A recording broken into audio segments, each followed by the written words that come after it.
একটা গরিব ছেলের গল্প যে আজ বিশ্বের সেরা। এই ছেলেটাকে একসময় স্কুল থেকে বের করে দেওয়া হয়েছিল। আজ সে রোনালদো। শূন্য টাকা থেকে শুরু, এখন বিলিয়ন ডলারের মানুষ। তাকে সবাই হাসতো, আজ সে সবাইকে চুপ করিয়েছে। আজ বলবো তারই জীবন কাহিনী। একটা গরিব পরিবারের ছেলে, নাম ক্রিশ্চিয়ানো রোনালদো। পর্তুগালের ছোট্ট একটা দ্বীপে জন্ম।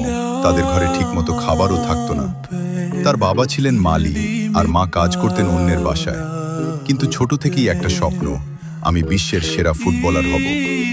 সবাই হাসতো, কিন্তু সে থামেনি।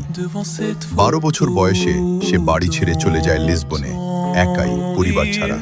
নতুন শহর, নতুন জীবন, অনেক কষ্ট, অনেক কান্না। কিন্তু সে প্রতিদিন প্র্যাকটিস করত। তার ট্যালেন্ট দেখে স্পোর্টিং ক্লাব তাকে নেয়। সেখান থেকেই শুরু একটা লেজেন্ড হওয়ার গল্প। একদিন ম্যানচেস্টার ইউনাইটেডের কোচ স্যার অ্যালেক্স ফার্গুসন তার খেলা দেখে অবাক হয়ে যান। মাত্র 18 বছর বয়সে রোনালদো সাইন করে ম্যানচেস্টার ইউনাইটেডে। শুরুতে সে পারফেক্ট ছিল না, কিন্তু কঠোর পরিশ্রমে সে হয়ে ওঠে বিশ্বের অন্যতম সেরা প্লেয়ার।